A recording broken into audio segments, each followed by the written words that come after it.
You don't need to back up Office 365. Microsoft is doing it wrong. Did you know that if you delete an item from Office 365, it goes to your deleted items? And then imagine you're one of these people that likes everything to be cleaned up, and you empty your deleted items.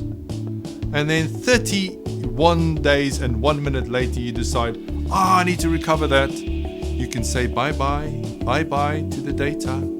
Because Microsoft only keeps your data for 30 days. As brilliant as Microsoft is with checking viruses coming through on email, it doesn't check for phishing emails very well. So if you use a third-party product like Mimecast or Mailsphere, it will check for these links and at least keep you a lot more secure. The third reason is to use a third-party product for archiving.